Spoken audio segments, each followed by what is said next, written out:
Take that as a no. And we'll move to declarations of interest. Are there any changes to the interest register? In that case, we'll take that as a no. And we have no urgent items unless something's come up since this agenda was prepared. So if there's nothing for urgent items, we will move to the minutes of the previous meeting. And could people have a look and see if there's anything in there that you needs corrected or amended in any way, shape or form? Happy to move. Thank you. And a seconder, please. Yes. Thank you, Councillor Neal. So I think I'm shown as an apology on the confidential minutes, but not on the public ones, so I think I should probably put it. Oh, hang on, it's the attendance register.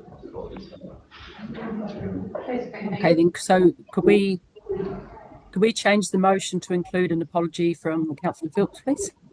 No, sorry, I got my wires crossed. I was looking at the front of the meeting, not the apology section of the minutes of the previous meeting. Forgive me. No, the previous meeting are recorded correctly, Rachel. Yeah, no, Oh, okay, then. Right, no problem. In that case, we will stick with the original motion, mover and seconder. And all in favour? Aye. Against? Carried. Thank you. And we'll now move to the action list. Now I'm going to have to give me a minute here because I've now got to split the screen, get the other thing over, shift you out to the left. And this is one very small laptop. Let's go to the...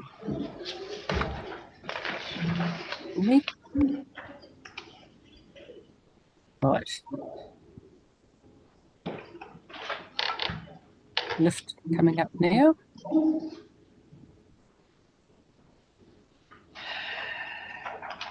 Right, jumping to page. I don't need to go background narrative, I don't suppose.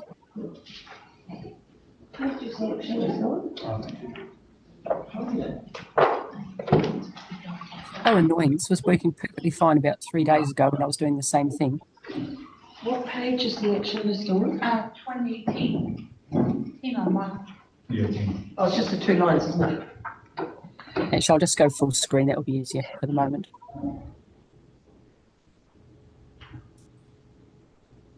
Right, action list. Sorry, guys. This is the worst IT experience I've had in a long time.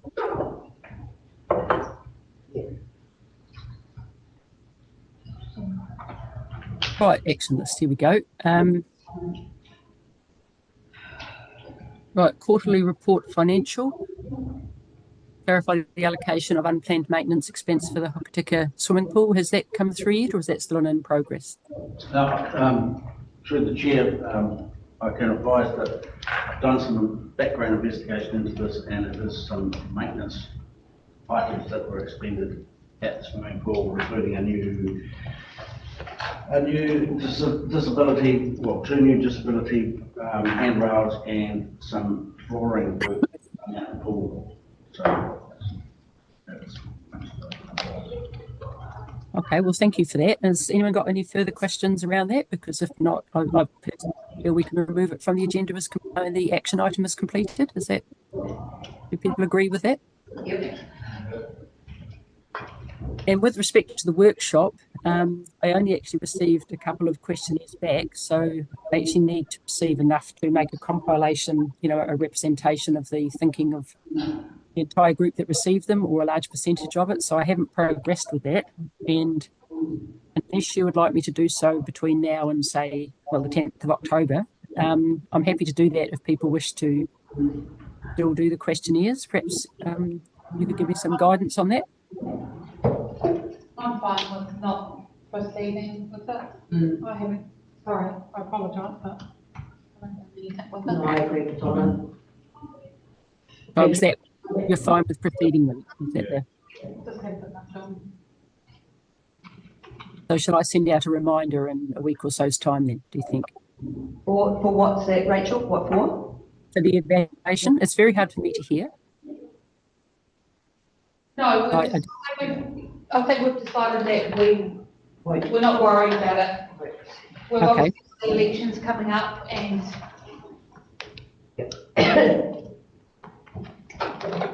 Well, in that case, we can remove that from the action listing, and otherwise is completed. So, does someone want to move the action list? The items 1 and 2 are removed. And I'll move that. Just a comment first, please, Rachel. We did discuss that last time, and realising that it was close to the elections and still thinking it's actually valuable information that goes on to the incoming committee. So, yeah, accept that if that's what people want to do, that's fine, but a bit disappointing that it's taken up till now to decide that we didn't want it. well, I actually do agree with Councillor Neil on this one. The point of doing an evaluation is to take Did you do yours, Jane? learnings forward. So that's Obviously. process or reason mirror process. It's not a long task. It's 10 minutes probably. So thoughts, everybody. Like I said, I'm happy to do a compilation in time for. I suppose we go to a council. What's the last council meeting before? The 10th is October is the finish, isn't it? Motion? Yes. Yep. No, we're carrying on with the motion there, Rachel. Patrick, Donna and I all agreed to not proceed. So Patrick's moved it and Donna has seconded that. All right, all in favour? Aye. Against? Right, and do you want to be recorded, Councillor Neil? Or? Yes, please. Right, so recording Councillor Neil is against the motion, and the motion unfortunately is passed. Cyber security training. And obviously, with my professional background, I don't believe people can have too much cyber security training, so it was great to see this on the agenda.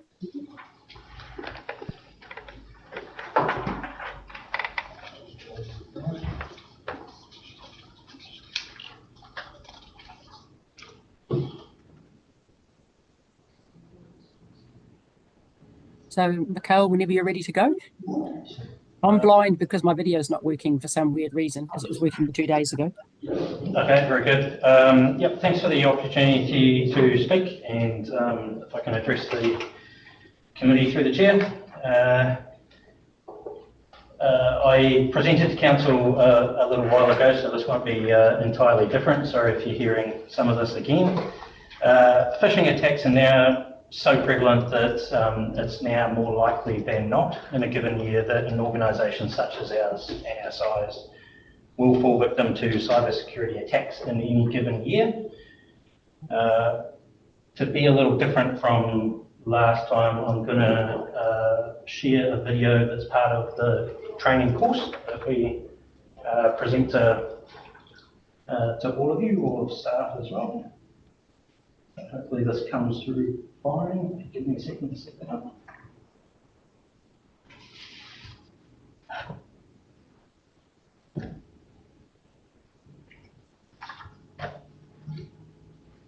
Cybercriminals excel at manipulating individuals to act against their own best interests, often through the most frequent form of cyber attack, known as phishing. Phishing is the process in which cybercriminals try to trick you into giving out sensitive information or taking a potentially dangerous action such as clicking on a link or downloading an infected attachment. They do this using emails disguised as coming from contacts or organisations that you trust, hoping that you will react without thinking first. These emails often have red flags or warning signs that may make you suspicious, such as asking you to take some urgent or unexpected action. Cybercriminals are often looking for anyone, regardless of their role, to fall for their scams, so that the cybercriminal can use their computer or account to scam others within the organisation. So you might think, I don't have access to sensitive information or accounts, but you are often still a target. Once they have access to your account or your computer, they can use it to launch new attacks within the organisation or pretending to be you. In the following demonstration, Kevin will explain how a bad actor can gain access to your computer by tricking you into simply opening a document and authorising it to run a small program referred to as a macro. Kevin will then use a command and control server which allows the attacker to access the victim's computer remotely. Pay attention to the red flags that Kevin points out along the way. Select Next to see how it's done. That's all I'll share from the program. I won't put you all through it on the spot here today, but yeah. In terms of cybersecurity, I don't know. I quite like those. I quite like those. We have to do them about every 3 months yeah. in my other job. Okay, in terms of risks to council, cybersecurity is quite significant. We've got an internal bit of software that tracks our risks, and I think I saw that was sitting right up the top. It's our biggest risk, so it's not insignificant. The nature of the risk, I guess, increased susceptibility to phishing attacks and vulnerability to our infrastructure. Regulatory and compliance breaches if we're not adhering to what we need to. Operational disruption and reputational damage. Our current, based on the click rate comparison that we can see, we've had it for a few months now, so we're getting some good data through the system. Based on our click rate comparison of trained versus untrained users, council estimates that the likelihood of falling victim to phishing scams causing a significant compromise to our systems can be reduced from where it is now, which is likely a 1 every year event if untrained, to a 1 in 10 year event if we are trained. No, just on that stat then, Yep. so 1 in 10 year Yes. is a pretty big spread when there's going to be new things being dropped into infiltrating people's accounts. So Understood. That's sort of representative of the current environment, a 1 in 10 year event. That's not to say that the environment will change over the next 10 years, changing our risk between now and then as well. Okay. So the training program that we have is quite all-encompassing. You saw some of it. That's a very small part, and what we require from our mailbox users. So that's anyone in charge of a council mailbox, whether that's elected officials such as yourselves, our staff, or some contractors. Is a 45-minute training that covers everything you need to know to identify the key red flags, to properly assess whether a URL is safe, and to take a corrective course of action, which is to report suspected phishing attacks. just sorry, Yeah. my head's going with this.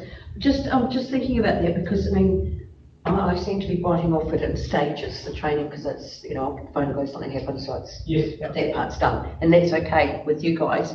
But I'm just sort of forward thinking here. I'm sort of thinking, we all have our own computers and do our own personal things, but it's the realisation of the impact it can have on our whole council structure is significant. I'm just wondering whether we should sort of forward think this with elections coming up and potential new councillors and/or mayor, that whether we should look at having a training collectively in place, or particularly with new ones that haven't gone through it, and then have set refreshers so you guys aren't chasing us all the time to do training. Because to stand there and instruct and explain and have questions and answers, probably we will pick up more by that. So perhaps we look at introducing Like an induction based. yeah, sort of, and then a refresher during the year rather than this and that pressure on that training block. But try and make it a bit more user friendly, but also because there's never a dumb question when it comes to this stuff. Can I just say that as part of the induction, there will be a 1-day induction that will be happening coast-wide. All 3 councils will be pulling together to have a collective induction training day. But what we are intending to do here at Westland is we're starting to think about the topics that we would feel would be appropriate for the council, whether it's new or existing, to come back to. And more than happy that we could put the training into that piece, Michael. I think it'd be a nice slot. Certainly, yeah, that was our intention. But And I just for your chair, just so that you know, the team also offered additional training for council members on this. If they had any queries before or after a council meeting, they would offer some support from the team to do that. So we've been well resourced in terms of that, I think, but I think that induction would be really good. So we'll put that on our list. There's a list of governance arrangements we want to do with the induction. Thank you. Okay, thank you for the update. Sorry, this wasn't intended to be talking about the council laws specifically, more just the program that we run and how we protect the organisation from the risk. Yeah.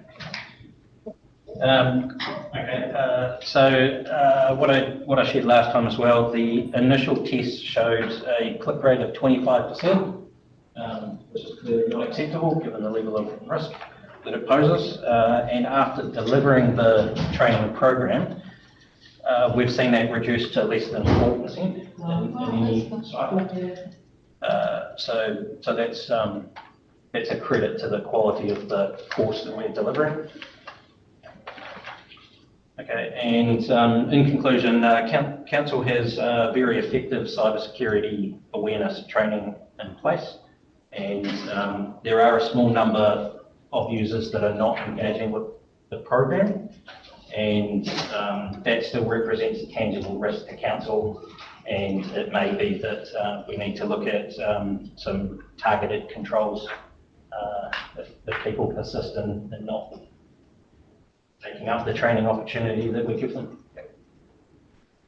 Happy to take any questions. There may be ones that we need to get in here and sit down and have a one-on-one with you with that, because I'm Absolutely, yeah. We're referring to with that. But yeah, we've got to look at, everybody's skill base and where they sit and, manage it. The thing is that we manage it. Yeah. Yeah, and IT is, of course, here to help with anything. So any questions, any help in achieving that, if you can't access it and you need to, or, happy to help. Yeah, appreciate that. Thanks, Michael. Okay. Thank you. Thank you.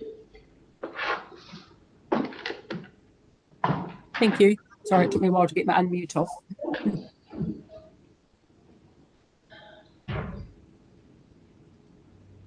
Well, from what I've heard, it sounds like what you're doing in the induction program is really, really good. As you know, I'm very obsessed with all forms of